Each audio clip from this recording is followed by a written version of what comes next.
Good evening की हालचाल NEET के जवाबों आप सबका एक बार फिर से स्वागत है हमारे बेहतरीन से चैनल न्यूमेरिकल वाला पे, जहां आप न्यूमेरिकल वाला के साथ कर रहे हैं नीट फिजिक्स में mastery. You know very well. और इसी रिस्पेक्ट में हम आपके लिए लेके आए हैं क्लास 11th के सबसे हाई वेटेज टॉपिक को, जिसका नाम है लॉज ऑफ मोशन, जिसमें हम सीखेंगे कांस्टेंट मैकेनिक्स को और साथ में कवर करेंगे फ्री बॉडी डायग्राम्स। आपको पता है कि क्लास 11th के बिना नीट में जंप करने का कोई मीनिंग बनता नहीं है। मुझे पता है कि क्लास 12th में थोड़ा थोड़ा हुआ है, 11th तो पूरा भूल गए, लेकिन कोई बात नहीं, फर्स्ट टाइम है, फर्स्ट अटेम्प्ट है, 11th टच करके जाओ, आपको मजा आएगा 100%। तो सीधे हम बात करेंगे, बहुत ज्यादा फ्लॉज नहीं खींचेंगे, बहुत लंबा चौड़ा एक्सप्लेनेशन नहीं लेके जाएंगे, सीधे टॉपिक टू टॉपिक बात होगी, फॉर्मूले टू फॉर्मूले बात होगी, वैल्यू रखो, आंसर लो और स्कोर करो, दैट्स इट, फिनिश। और सबसे अच्छी बात यह है कि मैं आपको कांग्रेट्स करना चाहूंगा, क्योंकि आपके एडमिट कार्ड आ चुके हैं। आपको पता है कि अब कहां पर जाना है, सेंटर कितना दूर है, कहां आपका पेपर होगा, सब कुछ आपको पता है। तो एक्साइटमेंट का लेवल मुझे पता है कि आपका बढ़ क्या होगा, लेकिन इसी एक्साइटमेंट के लेवल में और ज्यादा दम की जरूरत है। अब क्लास 11th के हाई वेटेज टॉपिक जरूर कवर करने हैं आपको, ताकि आप और ज्यादा पॉजिटिव स्कोर्स की तरफ जा पाए। तो जल्दी से हाथ में कॉपी पेन उठाइए, फिर जो दिन बचे हैं क्लास 11th को दे दिए जाए। Are you getting ready? तो फिर हो जाओ तैयार, लेट्स गेट स्टार्टेड।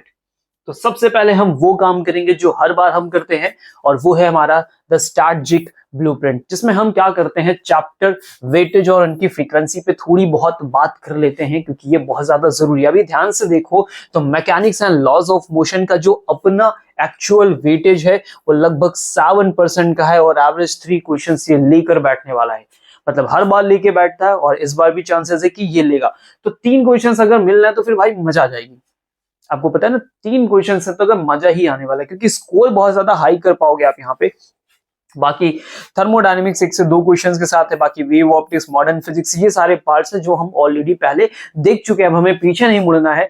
अगर मैं इस चैप्टर को कवर करने के लिए आपको एक डेली मैंडेट दूं, ठीक है, जो कि अभी फिलहाल तो उतना अच्छे से काम नहीं कर सकता क्योंकि आपके पास दिन कम है, लेकिन अगर हम आगे कंटिन्यू करना चाहेंगे तो ये डेली मैंडेट आपको इतना अच्छा रिजल्ट देगा। सबसे पहले आपको क्या करना है, master the free body diagrams before touching the equations. After then practice 25 to 40 numericals daily. Sir ये रिक्वायरमेंट है, अभी जितने भी दिन बचे हैं उसकी ये रिक्वायरमेंट है, उससे कुछ कम मत करना। Gradually increase difficulty from basic kinematics to multi constant pulley systems. इसके बाद आपको बेसिक कैनामेटिक्स से स्टार्ट करना है, और फिर कहां तक जंप करके जाना है आपको, मल्टी कांस्टेंट पुली सिस्टम्स तक। और लास्ट में track and eliminate common errors, weak basic unit conversions and formula confusion. इन सब को आपको एक एक बार चेक कर लेना है, ठीक है, क्योंकि छोटी मोटी गलतियां भी हमारे रिजल्ट गिरा देती हैं, as you know very well. तो सर आ जाए, फिर अपने बेस से स्टार्ट करेंगे। पहले हम आपके कॉन्सेप्ट को मास्टर करेंगे, और उसके बाद फिर आपको न्यूमेरिकल्स की हेल्प से हम सिखाएंगे कि सीधे सीधे कैसे स्कोर करना है। The master tool free body diagrams, ठीक है, कॉन्सेप्ट समझो।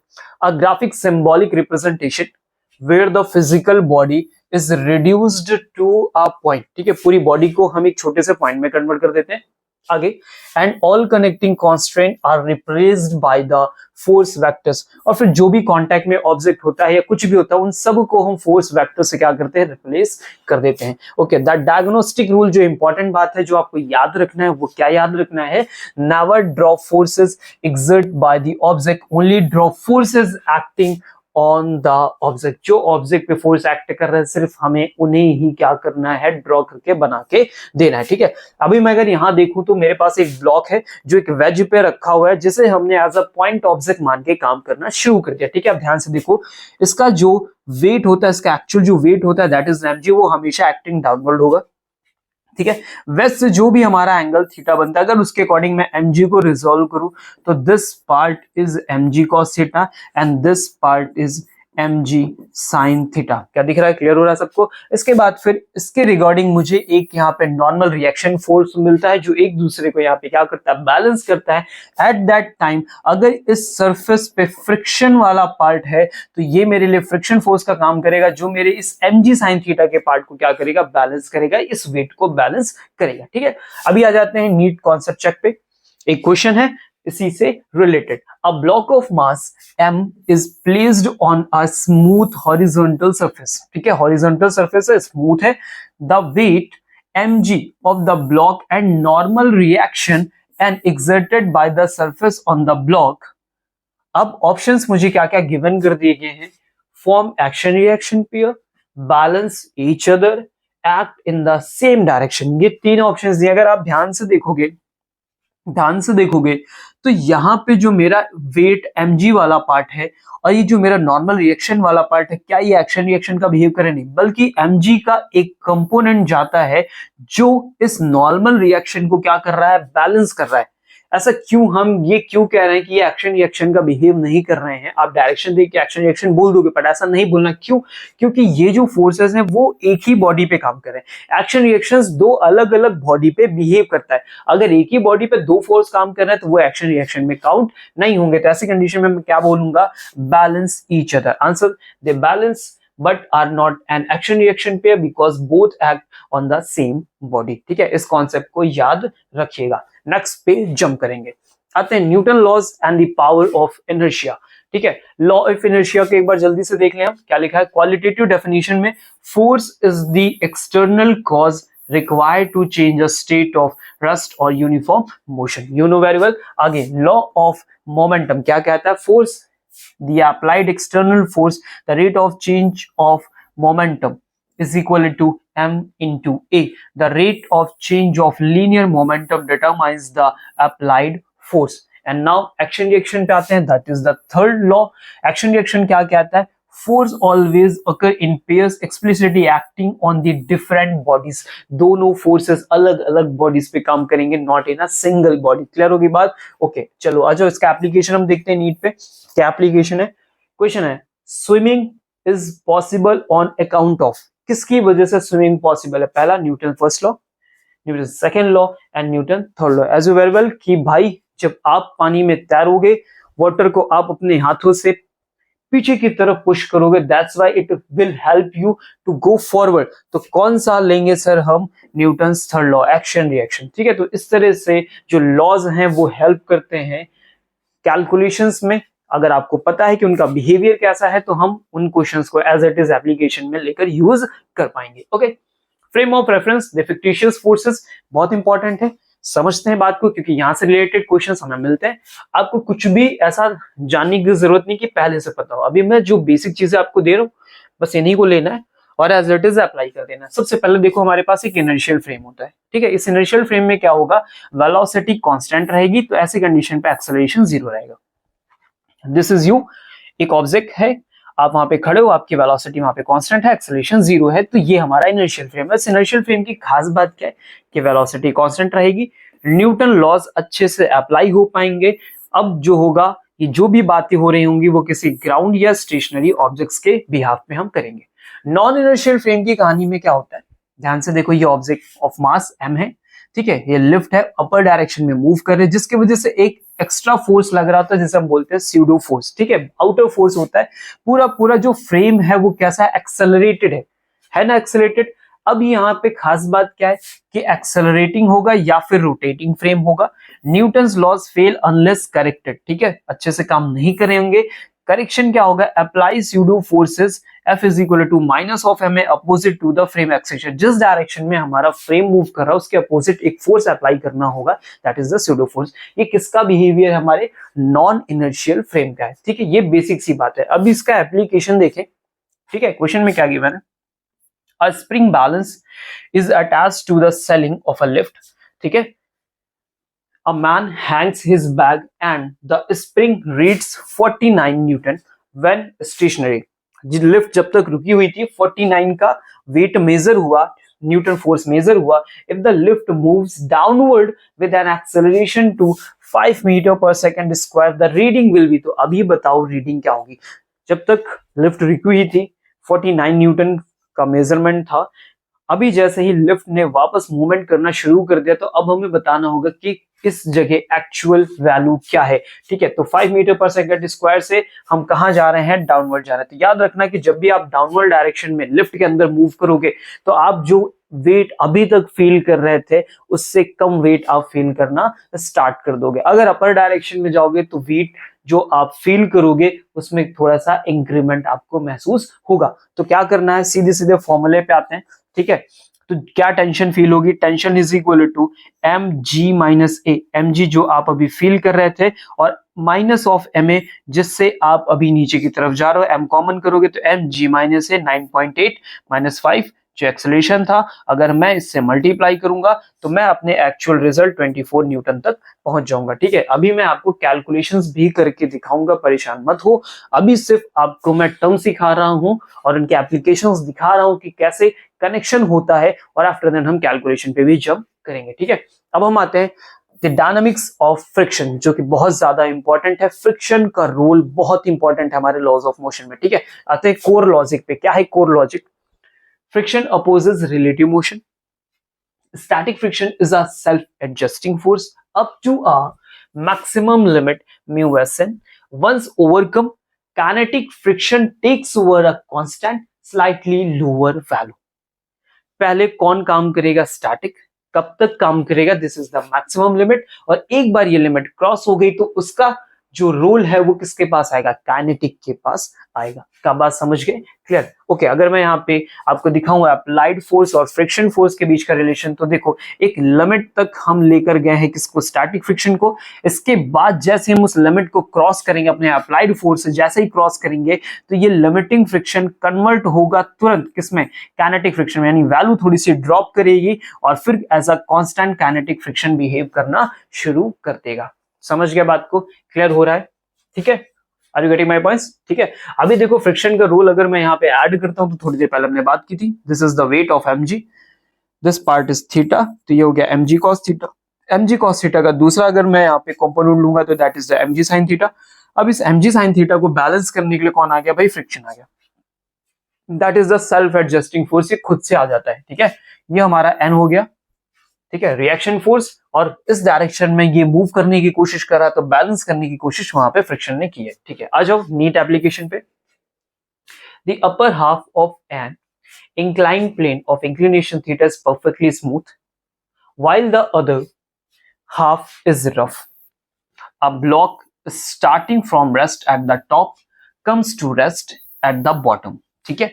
The coefficient of the friction mu for the lower half is, तो बाकी जो बचा हुआ लोअर हाफ है उसके लिए हमारा रिजल्ट क्या होगा? तो क्वेश्चन क्या समझ गए कि हाफ जो प्लेन है हमारा वो स्मूथ है, बाकी का जो हाफ है वो रफ है, ठीक है। एक ऑब्जेक्ट ने मोशन अपना स्टार्ट किया है रेस्ट से और नीचे आते आते वापस वो रेस्ट पे आ गया है, तो अभी मुझे बताना है कि जो हमारा कोफिशिएंट का रिजल्ट होगा वो क्या होगा। तो मैं आपको बता रहा हूं कि इसमें हम क्या तरीका यूज करेंगे, वर्क एनर्जी थ्योरम को, जिसमें हम कहने वाले हैं the total work by gravity, the total work by gravity is equal to work against friction on the lower half। और जैसे ही हम इन दोनों चीजों को आपस में कंबाइन करेंगे we get the answer B, mu is equal to 2 tan theta, ठीक है। सीधे हम आंसर्स पे अपने पहुंच जाएंगे। क्लियर हो रही बात? ठीक है, अभी हम सिर्फ आपको कनेक्ट करा रहे हैं कि ऐसे क्वेश्चंस इन टॉपिक से रिलेट करते हैं और इस तरह से उनका बिहेवियर है। आगे हम कैलकुलेशन भी करेंगे, ठीक है। तो वेट करो। Circular motion and centripetal constants, इसमें हमें क्या सीखना है, क्या देखना है? तो कोर लॉजिक समझो। Centripetal force Fc, formula mv²/r is not a new force, it is the net radial requirement provided by existing force, यानी जो फोर्सेस ऑलरेडी पहले से एग्जिस्ट कर रहे हैं उन्होंने एज अ रिक्वायरमेंट प्रोवाइड किया है, जिसमें आपका टेंशन है, ग्रेविटी है और फ्रिक्शन है। इन्हीं सब ने मिल के इस टर्म को डिजाइन किया है जो कि आपका सेंटीपिटल फोर्स कहलाता है। क्या बात समझ गए? ठीक है, ये देखो यहाँ पे अगर मैंने कोई भी स्ट्रेन के साथ चीजों को बांध के रखा है टॉप ऑर्डर, फिर mg डाउनवर्ड डायरेक्शन में काम कर रहा होता है, तो यही सब हेल्प करते हैं एक सर्कुलर पाथ को कंप्लीट करने में, ठीक है। अभी इंपॉर्टेंट बात यहाँ पे याद रखना आपको, जो क्रिटिकल वर्टिकल पॉइंट्स होते हैं, क्रिटिकल वर्टिकल पॉइंट्स हमारा ये है, ठीक है। अगर मैंने इस पॉइंट को कवर करने के लिए, मतलब फॉर एग्जाम्पल इस पॉइंट को अगर मैंने कवर कर लिया, ठीक है, और यहां तक मैंने टेंशन बना के रखी, तो ये मेरा लैक नहीं करेगा और सर्किल मेरा कंप्लीट हो जाएगा। और अगर उस बीच में जाते जाते मेरा टेंशन लैक कर गया तो ऑब्जेक्ट वहीं से नीचे ड्रॉप हो जाएगा। तो क्या याद रखना है? Tension at the top mv²/r minus mg the minimum velocity to the loop कितना होता है, √gr होता है। ओके, अभी बॉटम पे चलते हैं। बॉटम पे भी अगर हमने ऐसे लूज कर दिया तो हम सर्किल कवर नहीं कर पाएंगे, ठीक है। ये इसके बाद हम हाफ कर देंगे, तो अभी वहां का जो मिनिमम टेंशन है वो देख लेते हैं। तो बॉटम का है mv² bye r plus mg। तो ये डायरेक्ट फॉर्मूले हैं जो हमें सीधे सीधे क्या करने हैं, अप्लाई करने हैं। ओके, आ जाओ इसके एप्लीकेशन पे। A car is traveling with linear velocity v on a circular road of a radius r if it is increasing its speed at the rate of a meter per second square, the resultant acceleration will be। तो जो हमारा resultant acceleration होगा वो क्या होगा, ठीक है। तो इसका आंसर देखो, सीधे सीधे याद रखना है आपको, क्या अंडर रूट के अंदर v² बाय r का होल स्क्वायर प्लस a²। ये एक्चुअल में क्या है, ये हमारे दो एक्सेलरेशंस को एक साथ ऐड किया गया है। कौन कौन से एक्सेलरेशन है, the velocity sum of radial centripetal acceleration and tangential acceleration. एक टेंजेंशियल एक्सेलरेशन, एक सेंटीपिटल एक्सेलरेशन, और इनको सॉल्व करके हम अपना एक्चुअल रिजल्ट प्रोवाइड करते हैं, क्योंकि जो टेंशन की वजह से इसकी वजह से लग रहा होता है वो हमारा टेंजेंशियल हो जाता है, ठीक है। और साथ में एक जो रिजल्ट अंदर सेंटर की तरफ काम कर रहा होता है, ठीक है, जिसे हम बोलते हैं AC centripetal force. Get it. तो इनका यूज करके हम इस तरह के क्वेश्चंस को सॉल्व करेंगे। अब हम पुलिस कांस्टेंट एंड इक्वेशंस, ठीक है, इसमें हमें क्या देखना है। तो सबसे पहले आप शॉर्टकट प्रिंसिपल पे बात कर लेते हैं। जो इंपॉर्टेंट रूल है वो पहला समझ लो। क्या करना है, देखो ध्यान से, internal forces do not network, ठीक है। जो इंटरनल फोर्सेस होते हैं वो सारा काम नहीं करते हैं। For an extensible continuous string the total work done by the tension is always 0। The summation of tension dot X is equal to क्या देख रहा है आपको, 0। अभी डेराइविंग एक्सेलरेशन पे अगर मैं बात करूं तो डिफरेंशिएट डिस्प्लेसमेंट ट्वाइस, ठीक है, sigma D T tension dot A is equal to का रिजल्ट आपको हमेशा 0 मिलेगा if block 1 has tension T. अगर पहले ब्लॉक के पास टेंशन टी है and block 2 is on a movable pulley, और वो मूवेबल पुली पे है कोई दूसरा ब्लॉक, ठीक है, तो उसका जो टेंशन होगा वो 2t है। तो ऐसी कंडीशन में एक्सेलरेशन का रिलेशन आपको हमेशा एक दूसरे के मल्टीप्लाई के रिजल्ट में मिल जाएगा। जैसे कि यहाँ पे टेंशन इन्होंने देखा कि 2t है, एट दैट टाइम एक्सेलरेशन पहले वाले के कंपैरिजन में 2 गुना होकर आपको सीधे सीधे मिलेगा। तो सीधे आपको क्या करना है, जैसे आपको पढ़ने को ये मिला, आप सीधे क्या करो, इस बात को अप्लाई करके दे दो, ठीक है। अभी एप्लीकेशन देखो, ये लिखा है a light string passing over a smooth pulley connects to blocks m1 and m1 and m2 if the acceleration of the system is g/8। पूरे का एक्सेलरेशन इन्होंने बता दिया कि कितना है, g/8 है। Then the ratio of the masses, तो यहाँ पे इन्होंने रेशियो ऑफ मासेस पूछ लिया। तब आपको क्या करना है, एक्सेलरेशन के फॉर्मूले में पहुंचोगे, ठीक है। वहां से देखो m1 और यहाँ पे देखो m2, ये नीचे की तरफ है ऊपर की तरफ है। अगर मैं देखूं तो इनका रिजल्ट डिफरेंशिएट होकर मिलना चाहिए। m1 माइनस m2 डिफरेंस हो गया, divided by m1 plus m2 उनका नेट वेट हो गया, और उसे मल्टीप्लाई हम किससे कर देंगे, g से, ठीक है। और जैसे इस वैल्यू को पुटअप करोगे आप g/8 जैसे रखोगे, यू गेट द 9/7, आपको आंसर मिल जाएगा। क्या बात समझ गए। चलो आगे बढ़ते हैं। जो बताया टर्म वो दिमाग में रखना है और उन्हें सीधे अप्लाई करना है। ओके, अब आ जाओ advanced application the accelerating wedge पे, ठीक है। अभी ये जो वेज है वो कैसा भाई, हमारा एक्सेलरेटिंग, इससे पहले रुका होता था, अभी मूवमेंट में। चलो सेटअप पूरा देखते हैं। A block rest on a frictionless incline, the incline itself is accelerating to the right to keep the block from sliding, ठीक है।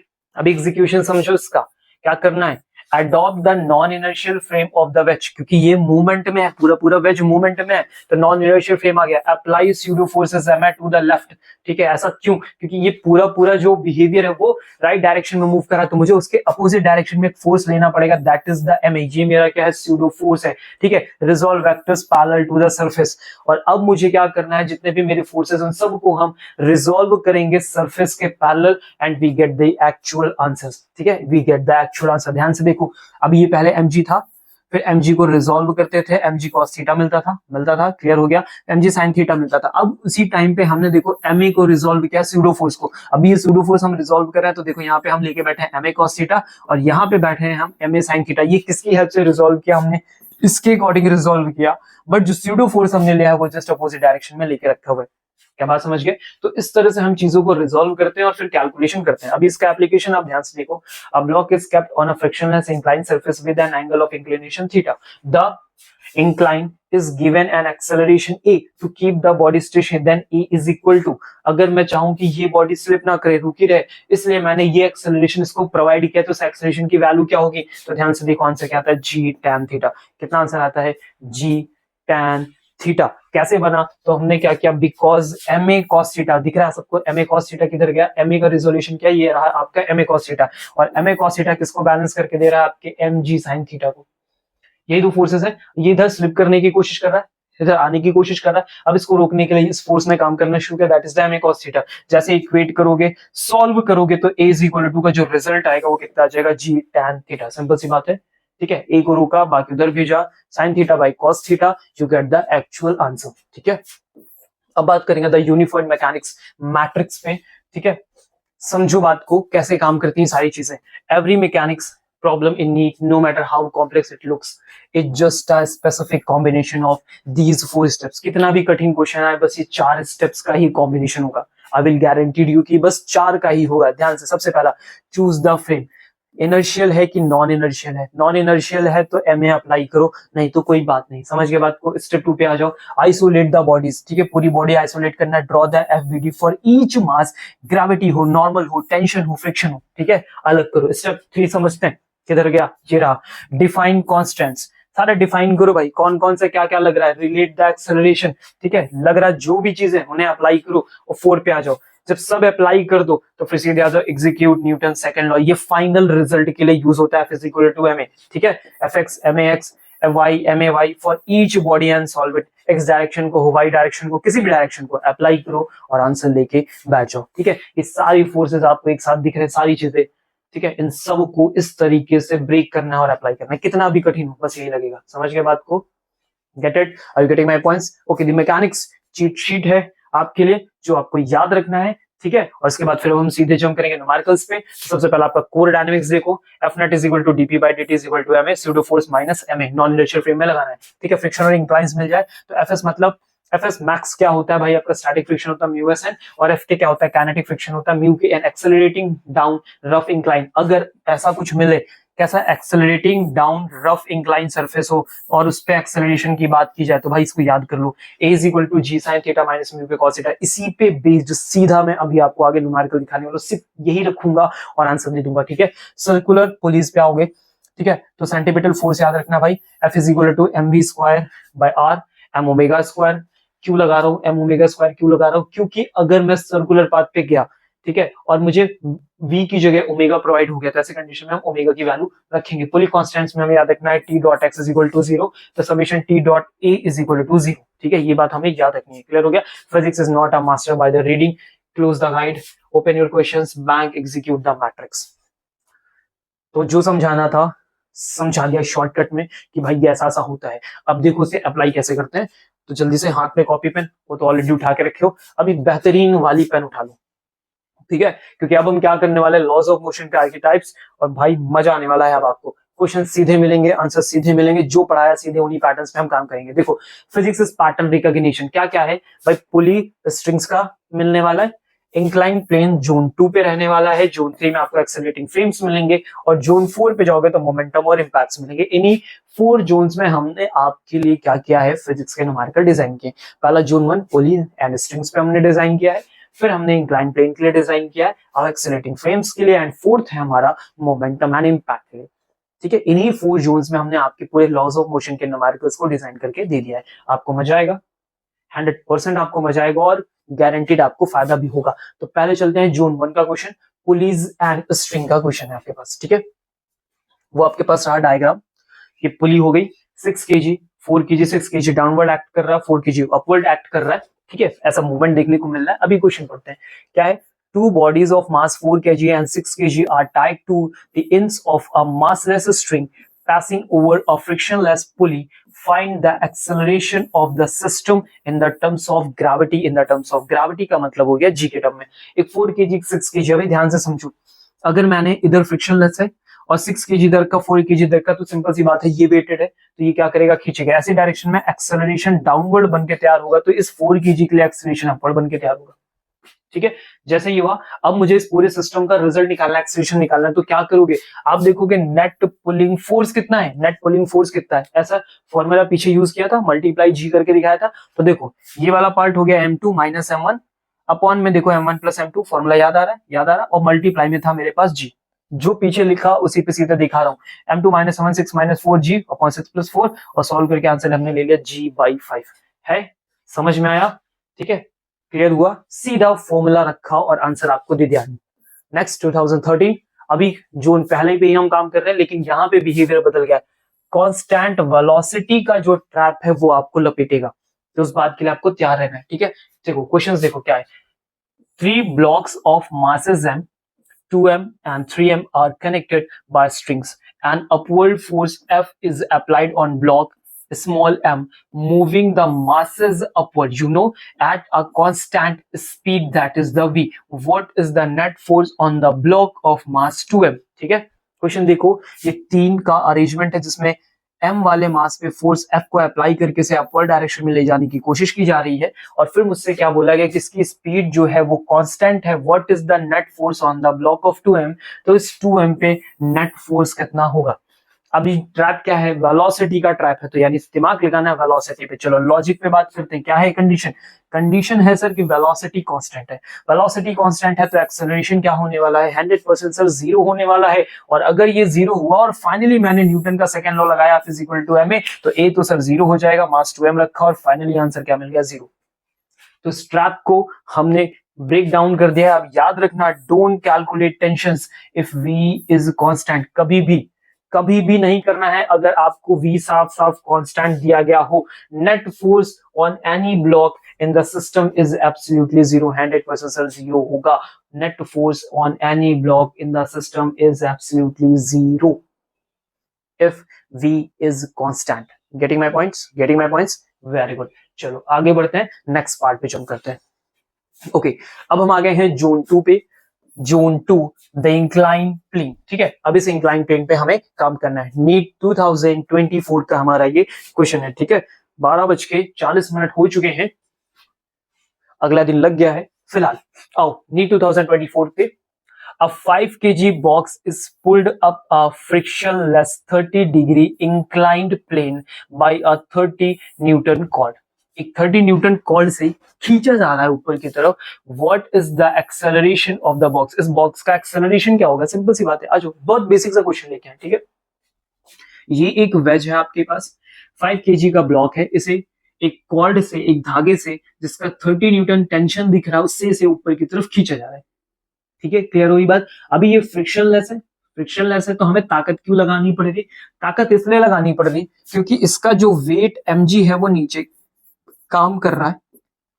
इसे ऐसे रिजॉल्व करूंगा तो mg cos थीटा आएगा, जिसे बैलेंस कर देगा इसका नॉर्मल रिएक्शन, और इसी mg का एक रिजल्ट मुझे mg sin थीटा मिलेगा जो इस डायरेक्शन में काम कर रहा है, और इसी को बैलेंस करने के लिए हमारा ये टेंशन T 30 न्यूटन का लग रहा है। अभी दोनों चीजों को हम आपस में क्या करेंगे, इक्वेट करेंगे। तो mg sin 30 is equal to, तो m की वैल्यू 5, g की वैल्यू 10, sin 30 मतलब 0.5 यानी 1/2, कितना आया 25 न्यूटन आ गया। ठीक है, अभी 30 न्यूटन आप इधर अप्लाई कर रहे हो और इधर भी तो 30 लगा के तुम खींच रहे हो, लेकिन इस डायरेक्शन में भी फोर्स है तो ये अपोज करेगा। पहले इसको ओवरकम करो तब जाके एक्सेलरेशन प्रोड्यूस होगा। तो नेट फोर्स हम एक्चुअल में कितना अप्लाई कर पा रहे हैं, तो भाई तो एफ अपोजिंग। ठीक है, आपने नेट तो लगा दिया 30 पर पूरा तो यूज नहीं कर पाओगे, तो 30 में 25 तो आपका लॉस हो रहा, बचा कितना आपके पास 5 न्यूटन, यानी ले दे के आप 5 न्यूटन लगा रहे हो, तो 5 न्यूटन के अकॉर्डिंग एक्सेलरेशन बनेगा is equal to F net by M 5/5 and you got the 1 meter per second square। The simple and basic question हो जाएगा, कर लोगे आप, वेरी गुड। ठीक है, आगे बढ़े, नेक्स्ट पार्ट पे आते हैं सर।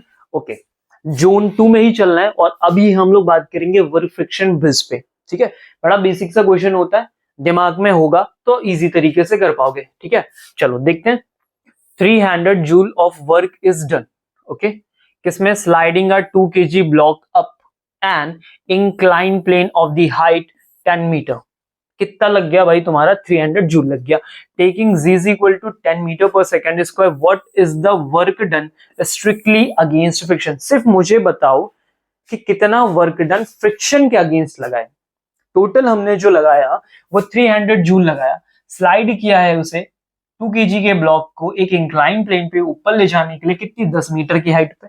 ठीक है, अभी पूरी कहानी को समझो, ये क्वेश्चन कैसे ब्रेक करके तुमको चीजें बता रहा है।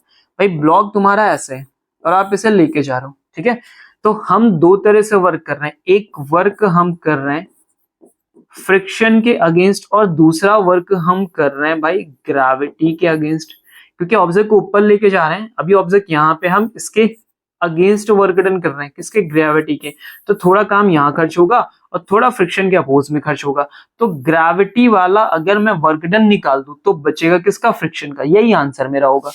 ठीक है, तो ग्रेविटी के अगेंस्ट कितना वर्क डन कर रहा हो, तो भाई जितनी एनर्जी हम खर्च करते हैं फोर्स इनटू डिस्प्लेसमेंट के अकॉर्डिंग वही होता है हमारा। ध्यान से देखो, टोटल वर्क डन 300 जूल है। अगर मैं वर्क डन अगेंस्ट ग्रेविटी निकालूं जो कि 200 जूल आएगा, अभी हम करके दिखाएंगे, तो जो बचेगा वर्क डन अगेंस्ट फ्रिक्शन वही हमारा आंसर हो जाएगा। तो कैसे करोगे भाई, total work done input 300 joule, पहले ग्रेविटी का वर्क क्या होगा, mgh। सर mgh कैसे लगा दिया भाई, कैसे पता चला mgh हो गया, तो वर्क डन का फॉर्मूला क्या होता है, फोर्स इनटू डिस्प्लेसमेंट। कितना फोर्स होगा ऑब्जेक्ट उठाने में, mg, और कितनी हाइट गए भाई, डिस्प्लेसमेंट हो गया। रखा, सॉल्व किया, कितना आया, 200 जूल आ गया। 300 में 200 तो वहां निकाल दिए, अब बचे कितना फ्रिक्शन के अगेंस्ट में, केवल 100 जूल। तो सिर्फ यही रिजल्ट है जो हमने फ्रिक्शन के अगेंस्ट करके दिया है। समझ के बात को, दो टर्म्स कैसे अलग अलग हुए, इजी समझ में आया, कंफ्यूज नहीं होना। क्वेश्चन आ जाए तो सोचो कि यार ये कैसी बात होगी कि हमसे अलग से फ्रिक्शन का इन्होंने रिजल्ट मांग लिया, ये कैसे हो गया। ठीक है, तो समझ जाना कि ये वाली बात है। अभी चलते हैं जोन 2 में ही, द टाइम रेशियो ट्रैप। ठीक है, 4 जोन में हमने बांटा है। उस जोन में जो जो टाइप्स होंगे या पॉसिबल होंगे जहां तुम फंसोगे, वो सब हम यहीं पे खत्म करके देंगे आपको। ठीक है, परेशान नहीं होना, सब खत्म करके देंगे। ओके, अभी कौन सा है, द टाइम रेशियो ट्रैप। भाई बहुत इंपॉर्टेंट, समझो 2025 का क्वेश्चन है, यानी आ चुका है जल्दी। 245 degree inclines of equal length. ठीक है, दोनों के इंक्लाइंस के जो लेंथ है वो क्या भाई, सेम है। ऐसे करके हमने ले लिया, दो इंक्लाइंस ले लिया हमने। ठीक है, ओके, ऐसे करके हमने दो इंक्लाइंस लिए और दोनों इंक्लाइंस की जो ये वाली लेंथ है ना भाई, वो सेम है। आगे देखो, one perfectly smooth, one rough. एक स्मूथ है और एक कैसा है भाई, रफ है। अब body takes twice as much time to slide down the rough surface. ठीक है, अगर इसमें टाइम t लगता है तो इसमें टाइम हमें नीचे आने में 2t लग रहा है। What is the kinetic friction coefficient mu के, तो कोफिशिएंट फ्रिक्शन म्यू के क्या होगा वो मुझे बताओ। तो वो म्यू के कहाँ लगने वाला है भाई, जहां पे रफ सरफेस है। ठीक है, अभी दिमाग बहुत सिंपल सा है, कैसे काम करना है, हमें टाइम के रिलेशन के अकॉर्डिंग चीजें बना देनी। देखो शुरू करें, लॉजिक फ्लो पे आए, समझाए बात को ध्यान से। देखो टाइम कंडीशन क्या है कि भाई टी रफ और 2 टाइम ऑफ टी स्मूथ।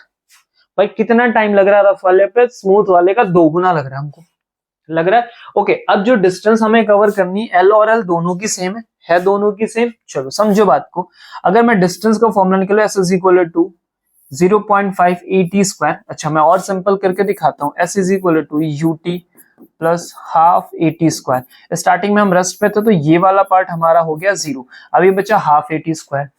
ठीक है, तो हाफ को हमने लिखा 0.5, ए को हमने यहाँ ए लिखा, टी स्क्वायर को हमने टी स्क्वायर लिखा। अभी टी स्क्वायर का रिलेशन अगर हम अपने एस के साथ देखें, दोनों के लिए बात करें क्योंकि दोनों में 0.5 और ए तो कांस्टेंट ही है। अगर मैं बेसिक बात करूं, ठीक है, एस तो मेरे लिए कांस्टेंट हो गया, ए और टी के लिए अगर मैं रिलेशन निकालूं तो T is inversely proportional to 1/√a। ठीक है, अब दोनों यही चीज दोनों में अप्लाई करते हैं। ये हमारे रफ के लिए हो गया, यहाँ पे मैंने रखा टी रफ पे, और 2 टाइम्स ऑफ स्मूथ पे मैंने ये रख दिया। सिंपल, अभी समझ गए। अभी स्क्वायर कर दूं तो a smooth is equal to 2 का स्क्वायर 4, और ये आ गया ए रफ। यानी एक्सेलरेशन जो स्मूथ का होगा वो पहले वाले यानी रफ वाले से 4 गुना है। ठीक है 4 गुना। अब सीधे हम इक्वेशन लगाएंगे, सीधे इक्वेशन लगाएंगे, जो मैंने आपको बताया था वो हम सीधे सब्स्टिट्यूट करके इक्वेशन पे आएंगे। मैंने कहा था कि ऐसी इक्वेशन मिलेगी और हम सीधे आपको कैलकुलेशन करके दिखाएंगे। ठीक है, मैं आपको दिखाता हूं कि ये बात हमने कहां पे कवर की थी। जस्ट ऊपर हम गए थे और हमने कहा था कि सीधे सीधे हम इस इक्वेशन पे बात करेंगे और आपको कैलकुलेट करके दिखाएंगे कि भाई याद रखना है इस बात को। ठीक है, ये देखो एक्सेलरेशन डाउन रफ इंक्लाइन, जब नीचे आ रहे होते हैं रफनेस हो, जी साइन थीटा माइनस म्यू के कॉस थीटा, ये हम यूज करेंगे। ठीक है, शुरू करें सर, बताया मैंने आपको। और अब हम देखो सीधे सीधे यहाँ पे काम करने वाले हैं और आपको समझ में आएगा कि कैसे होता है। रिजल्ट है मेरा, लिखा मैंने यहाँ पे, ठीक है, 4 टाइम्स ए रफ।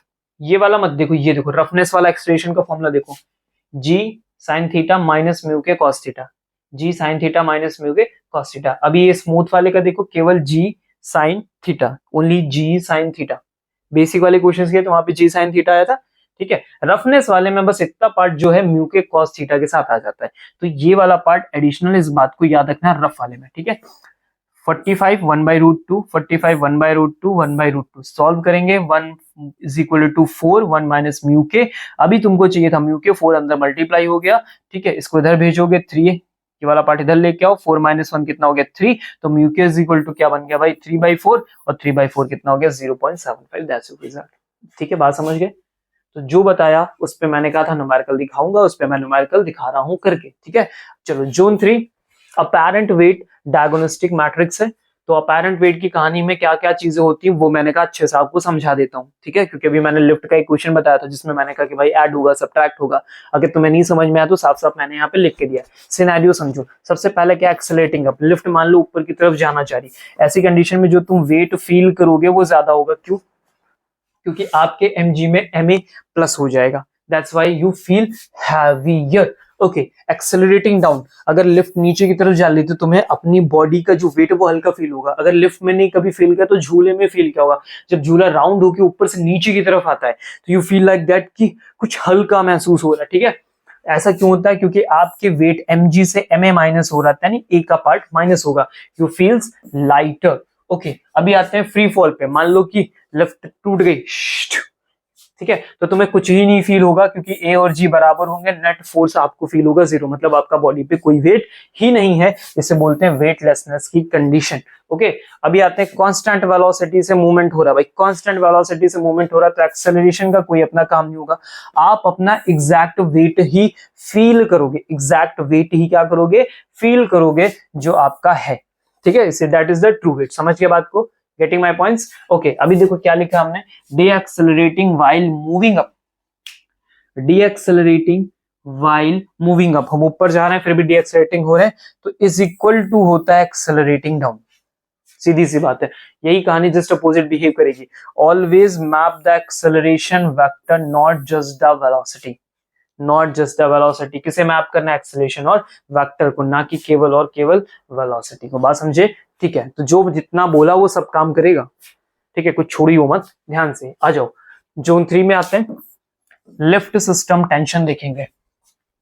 2011 में क्वेश्चन बना था, क्या है, a 60 kg person is inside a 940 kg lift, okay, the lift moves upward with an acceleration of 1 meter per second square, what is the tension in the supporting cable, उस supporting cable में कितना tension develop होगा, ठीक है। अभी समझो बात को, कैसा है, लिफ्ट कैसा जा रहा है, अपवर्ड मूव कर रहा है, अपवर्ड मूव करने में मैंने बोला कि जो फोर्स होता है वो बढ़ के फील होता है, कितना बढ़ के फील होता है, आपके वेट में उतना ही एक्सेलरेशन का पार्ट ऐड होना चाहिए, यही तो सिंपल सी बात है और इसी पे हम काम करते हैं।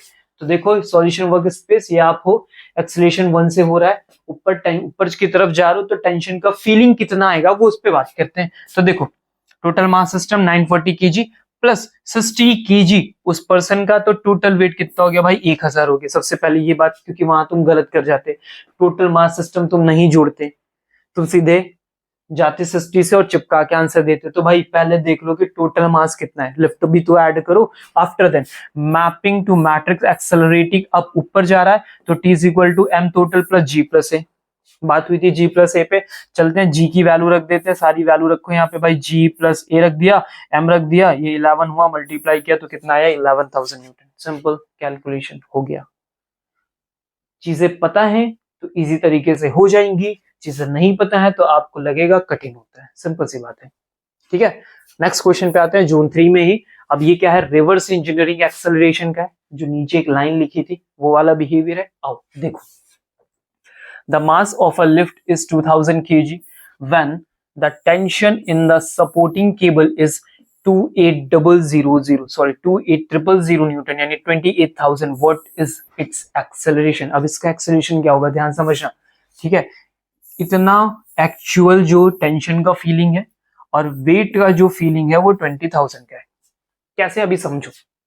2000 केजी है, ठीक है, mass of a lift 2000 KG, और अभी टेंशन जो केबल है वो 28,000 का, तो एक्सेलरेशन क्या है, मतलब ऐसा क्यों हो रहा है कि 2000 का ही वेट है और उसे 28,000 फील हो रहा है, 8,000 एक्स्ट्रा क्यों फील हो रहा है, इसका मतलब एक्सेलरेशन है। और ज्यादा फील हो रहा है, कम नहीं, ज्यादा फील हो रहा है, इसका मतलब एक्सेलरेशन कैसा है, अपवर्ड डायरेक्शन में। सिंपल सी बात है, जब हम ऊपर की तरफ चलते हैं तभी ज्यादा वेट फील होता है। समझ गए बात को? ओके, तो फॉर्मूला लिखोगे वेट mg, पहले mg समझो, 2000 मल्टीप्लाई 10 तो कितना हो गया भाई 20,000, ठीक है, ये एक्चुअल mg आ गया। अभी समझो t is greater than mg, इसका मतलब क्या है, हम कहां पे हैं भैया, एक्सेलरेटिंग अपवर्ड, सिंपल सी बात है। ओके, तो t minus mg, net force मुझे निकालना है, तो भाई मैं कितना फील कर रहा हूँ, t ऊपर टोटल लग रहा है, मैं खुद 20 हूं, तो कितने का डिफरेंस है मेरे पास, 8,000 का डिफरेंस है 8,000 का डिफरेंस। अभी यही 8,000 का जो डिफरेंस है वो किसके बराबर हो जाएगा भाई, मेरे ma के बराबर हो जाएगा। वैल्यू रखी ma a, और that is the difference, the actual force, the actual force is difference tension, F is equal to ma, and what we get, a 4 meter per second square in the direction of upward. Simple, good, clear। चले next part पे आ जाओ। अब zone 4 पे आ गए हैं और अब zone 4 के क्वेश्चंस करेंगे।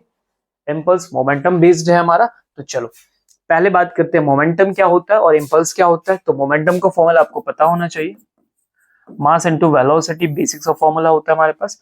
और इम्पल्स के फॉर्मूले में जब आप जाओगे तो इम्पल्स का फॉर्मूला मल्टीप्लाई होके देता है आपको फोर्स इनटू टाइम के साथ, the small time, that is delta T भी आप बोल सकते हो। इसे कन्वर्ट करोगे तो मास इनटू वेलोसिटी से भी कन्वर्ट होके मिलेगा, जो हम सीधे यहाँ पे यूज करके आपको दिखाएंगे, ठीक है। अभी क्वेश्चन समझो क्या था, 2021 में पूछा गया, a 0.15 kg ball is dropped from a 10 meter height, 10 metre की हाइट से छोड़ दिया, okay, strikes the ground and rebounds to the exact same height, और रिबाउंड करता है सेम एग्जैक्ट हाइट उतना ही, then what is the magnitude of impulse imparted to the ball, तो उससे कितना अमाउंट ऑफ मैग्नीट्यूड का इंपल्स इंपार्ट किया गया है उस बॉल को, कितना इंपार्ट किया गया, जी की वैल्यू 10 मीटर पर सेकंड स्क्वायर अप्रॉक्स आप सॉल्यूशन फ्लो के लिए ले सकते हैं, उन्होंने ऐसा कहा, ठीक है।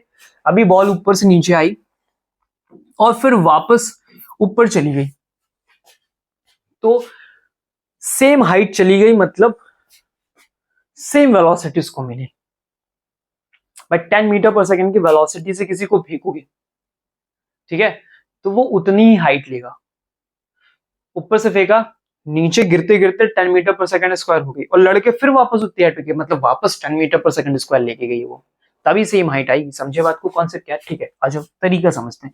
पहले ऊपर से तुमने नीचे छोड़ा, तो देखो भाई नीचे इंपैक्ट कितने से किया तुमने वो पता करे, तो इंपैक्ट वेलोसिटी निकालो। तो इंपैक्ट वेलोसिटी कैसे निकलेगी भाई, तो सीधा h is equal to ut plus half gt square, आप इससे जा सकते हो। अगला क्या है, v square is equal to u square plus 2gh, आप इससे भी जा सकते हो। अभी ध्यान से देखो, तो इनिशियल वेलोसिटी तुम्हारी 0 थी, सीधे हमें फाइनल निकालना, तो v is equal to under root में हमने लिया 2gh, जो कि हम यहाँ यूज करेंगे।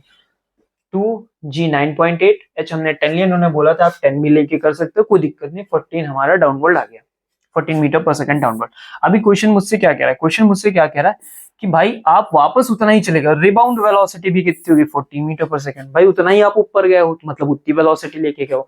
तो मुझे इंपल्स देखना है, इंपल्स किसके बराबर होता है, चेंज इन मोमेंटम के बराबर होता है, मतलब m इंटू डेल्टा v के बराबर होता है। समझ गए बात को, तो डेल्टा v कितना है, स्टार्टिंग में 14 बाद में 14, डायरेक्शन अपोजिट है, दैट्स व्हाई हमने इस रिजल्ट को माइनस के साथ रखा, 14 प्लस 14 28, इसका वेट रखा, मल्टीप्लाई किया 4.2 kg मीटर पर second, that is the important impulse. समझे बात को, एक बार फिर से खुद से ट्राई करना है, क्वेश्चंस के सॉल्यूशंस देखने हैं और आपको 100% इजी तरीके से चीजें आ जाएंगी। अगला जोन 4th में ही कौन सा पार्ट रहेगा भाई, एंगल इंपैक्ट वेक्टर्स का रहेगा, ठीक है। अभी जो इंपैक्ट होगा वो किसी एंगल पे, अभी देखा तुमने सीधे सीधे हमने इंपैक्ट किया था, अब हम किसी एंगल पे इंपैक्ट करेंगे, तो क्या रिजल्ट देखने को मिलेगा, ध्यान से समझो। A 1 kg object strikes a wall at 1 meter per second at 60-degree angle and reflect at the same angle. It remains in contact for 0.1 second. Force exerted on the wall. तो कितना force इस wall पे exerted होगा, ठीक है, ध्यान समझो। Solution workshop, ये डायरेक्शन हम लेके आ रहे हैं, दिख रहा सबको, 60 डिग्री के साथ हमने पे इम्पैक्ट किया, वापस 60 डिग्री के साथ हम आए हैं क्योंकि इस क्वेश्चन ने मुझे ऐसा ही बोला है कि आप सेम एंगल से क्या कर रहे हो, रिफ्लेक्ट कर रहे हो। ठीक है, तो ये 60 के साथ फोर्स लगा।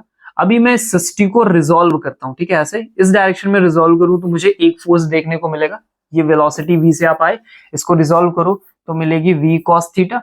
अब इसको मैं ऐसे रिजोल्व करूंगा तो इस डायरेक्शन में मिलेगा मुझे v sin थीटा। ठीक है, वापस आप इधर आए, अगर मैं इसको यहां से वापस रिजोल्व करूं क्योंकि सेम 60 के साथ आप रिफ्लेक्ट हुए, तो इधर मिलेगा v cos थीटा जिसका direction same as it is होगा। इस बार v sin थीटा जब आओगे तो इस तरफ मिलेगा तुम्हें v sin थीटा, यानी दो डायरेक्शन अपोजिट।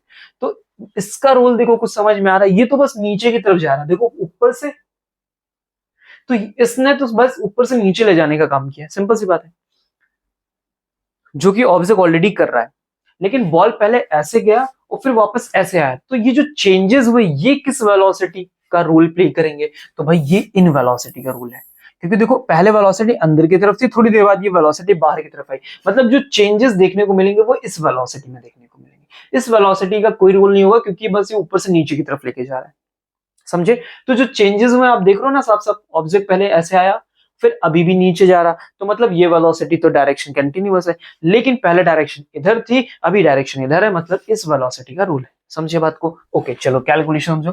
पैरेलल वेलोसिटी जो है v cos theta, no change, कोई काम नहीं, एज इट इज। चलो परपेंडिकुलर वेलोसिटी कौन सी है? v sin 60 डिग्री, ये वाली फ्लिप्स डायरेक्शन, यही डायरेक्शन फ्लिप कर रही है। ठीक है, तो चेंज इन वेलोसिटी पहले पकड़े, चेंज इन वेलोसिटी पहले पकड़े, क्योंकि तुम्हें क्या चाहिए, तुम्हें क्वेश्चन में क्या चाहिए?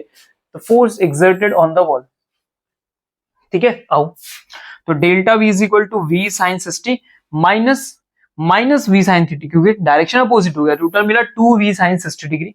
ठीक है, वैल्यू रख दे जाए 2 1 sin 60 कितना, √3/2, √3 मीटर पर second, that is the delta v। अभी मेरे को क्या चाहिए? फोर्स चाहिए। क्या चाहिए अपने को? फोर्स चाहिए। तो भाई F is equal to m delta v upon में डेल्टा t। ठीक है, ये क्या है? Delta v upon delta t मतलब a होता है। भाई F का फॉर्मूला क्या होता है? ma होता है। a वाला पार्ट देखो ये लिखा हुआ। तो डेल्टा v मैंने लिया, यहाँ पे मैंने डेल्टा t लिया, डेल्टा v √3 था, डेल्टा t 0.1 है और ये 1 है। सॉल्व किया, कितना आया? 10√3 न्यूटन का आंसर मेरे आंखों में के सामने आ चुका है। मेरे आंखों में नहीं, मतलब मेरी आंखों के सामने, आपकी अक्खा के सामने आ चुका है। ठीक है, ये सारी चीजें थी, जो वैल्यूज दी हमने उन्हें एज इट इज यूज किया, बस थोड़े से कॉन्सेप्ट को मजबूत रखा और हमारा काम हो गया। तो ये ट्रैप रहेगा, आएगा तो कर लोगे, कंफ्यूज नहीं होगे। Very good. Next, the bullet timeline, ये भी बड़े फेमस क्वेश्चंस होते हैं, सिखाएंगे तरीका, एज इट इज करना है, हो जाएगा। ठीक है, क्वेश्चन पढ़ते हैं।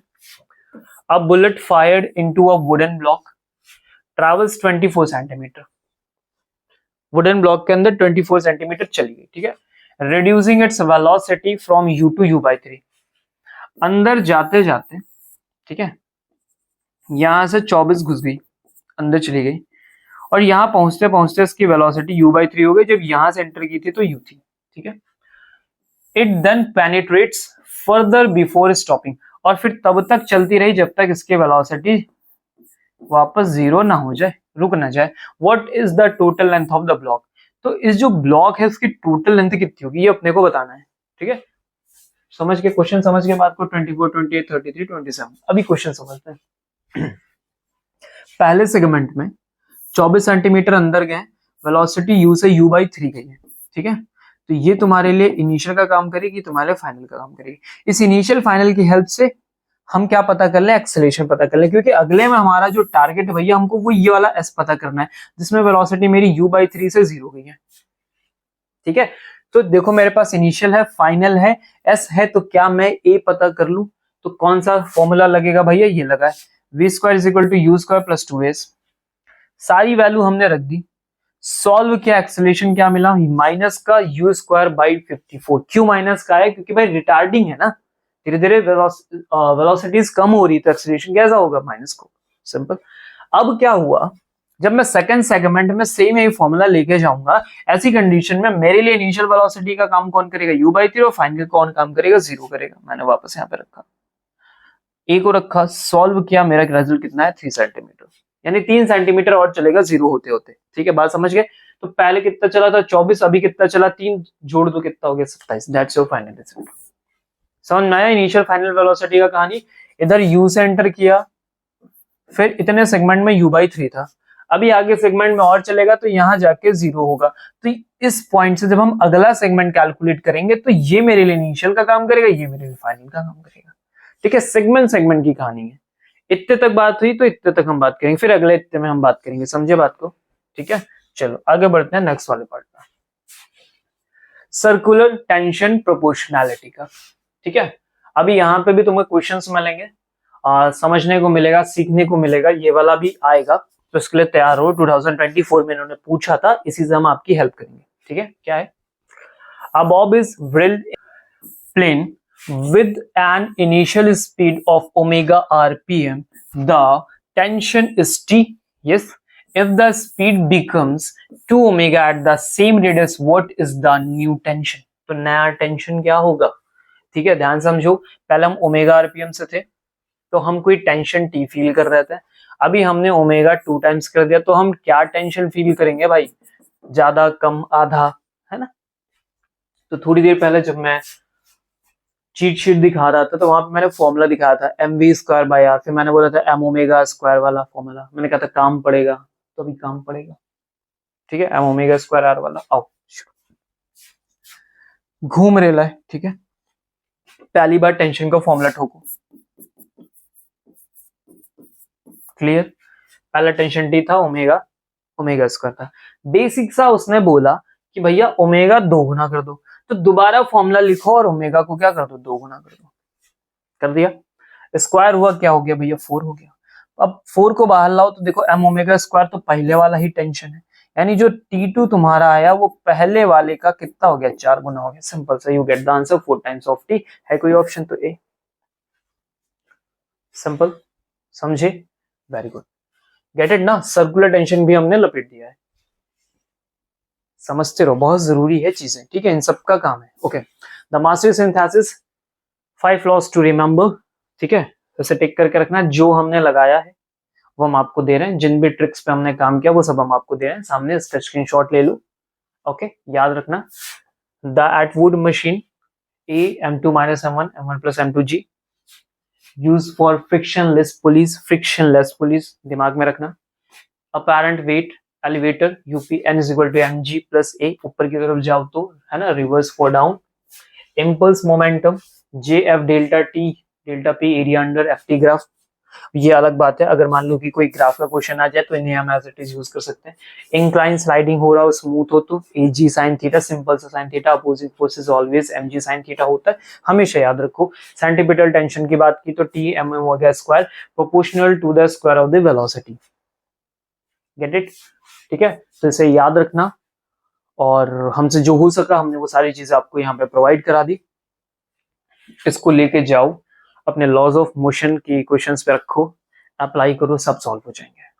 ठीक है, जितना हमने यहाँ दे दिया इन्हीं क्वेश्चंस को याद रखो, सॉल्व करो, इजी तरीके से हो जाएगा। आप और मेहनत करना चाहते हो और क्वेश्चन सॉल्व करिए, इतना ही आप चाहते हो तो इतने के साथ ही चलिए। बस रिमेंबर रखिए, प्रैक्टिस करिए, मेहनत करिए। नेक्स्ट डे मिलते हैं अगले क्लास 11 के टॉपिक के साथ। ठीक है, आप पेपर देने जाओगे उससे पहले हम सारे हाई वेटेज टॉपिक ऑलरेडी खत्म कर देंगे, ताकि आपका पेपर बेहतरीन और बेहतर से भी बेहतर हो जाए। Get it? मिलते हैं नेक्स्ट टॉपिक पे, तब तक के लिए टाटा, बाय बाय।